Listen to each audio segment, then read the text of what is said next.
Assalamualaikum warahmatullahi wabarakatuh.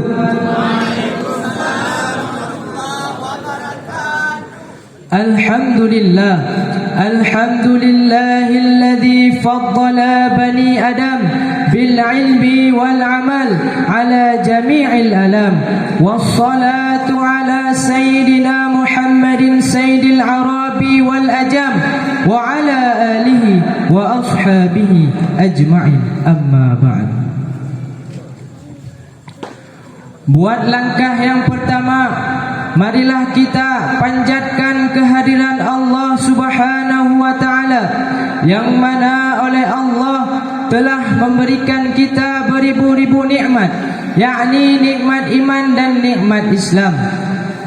Seandainya lautan kita jadikan tinta dan pepohonan kita jadikan pena, sungguh kita tak dapat mengukir nikmat yang telah Allah berikan kepada kita. Salawat beserta salam, marilah sama-sama kita sanjung sajikan ke pangkuan alam baginda Nabi besar Muhammad sallallahu alaihi wasallam, yang mana oleh beliau telah membawa kita dari alam jahiliyah kepada alam Islamiyah, dari alam kebodohan sampai kepada alam dengan penuh ilmu pengetahuan. Dewan Hakim, hadirin yang kami muliakan, dalam kesempatan kali ini kita akan membahas mengapa kita harus berilmu. Sebelum kita membahas mengapa manusia ini harus berilmu, terlebih dahulu kita harus mengetahui asal mengapa Allah menciptakan manusia. Tujuan Allah menciptakan manusia tiada lain tiada bukan hanyalah untuk menyembahnya. Allah Subhanahu wa ta'ala berfirman dalam Al-Quran, A'udzu billahi minasy syaithanir rajim. Bismillahirrahmanirrahim. Wa ma khalaqtul jinna wal insan illa liya'budun. Kata Allah, tidak aku ciptakan jin dan manusia melainkan untuk menyembahku. Jikalau Allah menciptakan manusia untuk hidup, maka binatang juga bisa hidup. Jikalau Allah menciptakan manusia untuk bekerja, maka binatang juga bisa bekerja. Jikalau Allah menciptakan manusia hanya untuk makan, maka manusia juga bisa makan.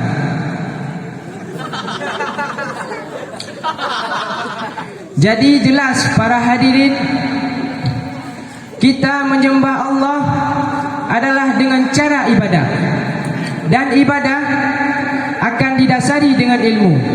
Jadi pentingnya peranan ilmu dalam kehidupan kita ini. Ibadah baru bernilai di sisi Allah apabila ibadah yang kita lakukan adalah didasari dan modal dengan ilmu agama. Jikalau kita beribadah tanpa ilmu, maka ibadah yang kita lakukan tidak akan diterima oleh Allah Subhanahu wa ta'ala. Mengapa demikian para hadirin? La budda minal ibadati ma'al ilmi. Tidak boleh tidak dalam suatu ibadah itu harus dibarengi bareng ilmu.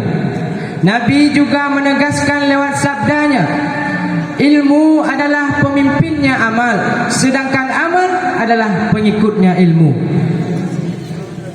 Jadi dari hadirin, dari sabdanya Rasulullah dapat kita pahami yang bahwa sebelum kita beramal suatu perkara, maka kita perlu mengetahui ilmu tentang amal perkara tersebut.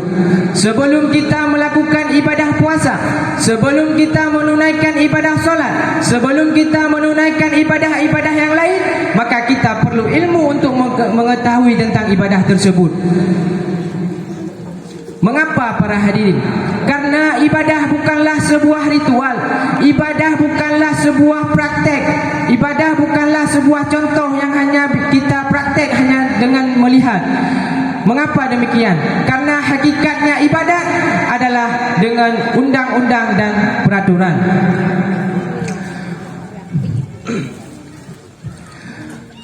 Ada sebuah syair dalam kitab Duratun Nasihin, Tunku Musannif mengatakan, tiap-tiap amalan, apabila amalan tersebut tidak didasari dengan ilmu, maka amalan tersebut tidak diterima, ditolakkan oleh Allah Subhanahu wa taala.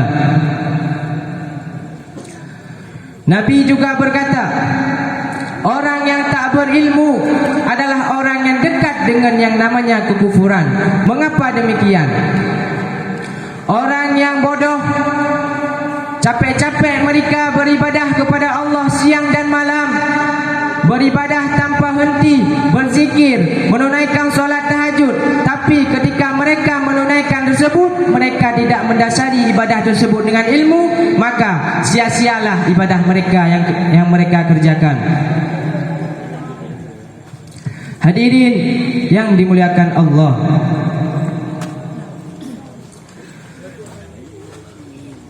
orang jahil adalah orang-orang yang tak mengerti akan ilmu agama. Mereka dikatakan oleh Nabi sallallahu alaihi wasallam, orang yang berilmu adalah orang yang jauh akan kekufuran, dan orang-orang yang tak berilmu adalah orang-orang yang dekat dengan kekufuran. Orang yang berilmu tamsilnya jauh dengan kekufuran, layaknya maghrib hingga masyriq. Dan orang yang tak berilmu tamsilannya dekat dengan kekufuran adalah layaknya dua insan yang berdekatan namun tak sempat jadian. Layaknya dekat orang jahil dengan kekufuran adalah tamsilnya dengan mata hitam dengan mata yang putih.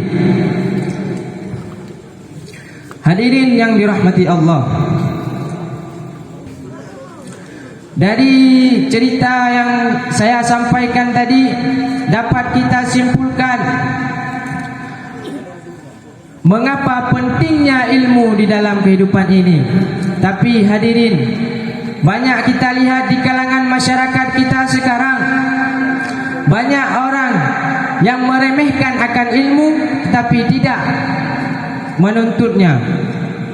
Banyak di kalangan anak-anak remaja sekarang tidak mempedulikan lagi akan ilmu agama. Mereka sibuk memikirkan gamenya, mereka sibuk memperbaiki motornya, mereka sibuk memikirkan pacarnya, sehingga mereka lupa akan bahawa menuntut ilmu agama. Padahal Nabi jelas mengatakan dalam kitab Ta'lim Muta'allim, talabul ilmi faridatun ala kulli muslim wa muslimatin, kata Nabi. Bermula tuntut ilmu itu wajib di atas setiap muslim laki-laki dan di atas setiap muslim perempuan. Maka cukup disayangkan para hadirin, karena ilmu agama tidak lagi dianggap penting dalam hidup ini. Padahal mereka tidak tahu kita beribadah kepada Allah harus ada ilmu agama. Jikalau tidak ada ilmu, maka tidak sahlah ibadah kita tersebut. Padahal Nabi pernah mengatakan, orang yang paling rugi esok di hari kiamat adalah orang yang punya waktu untuk menuntut ilmu tapi tidak dituntutnya. Dia punya tenaga, dia punya kuasa, dia punya belanja untuk menuntut ilmu, punya guru, punya dayah-dayah, tapi dia tidak pergi ke tempat menuntut tersebut. Itulah orang yang paling rugi esok di hari kiamat.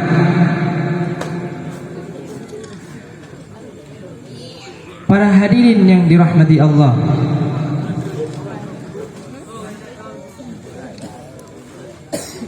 cuma ini yang dapat saya sampaikan.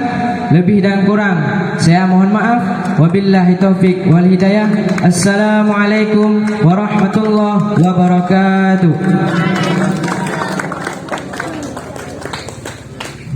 Hadirin kaum muslimin yang dirahmati Allah, adapun yang barusan tampil atas nama Tunku Rayyan Muttaqi berasal dari kelas 3A di bawah asuhan Tunku Fadli.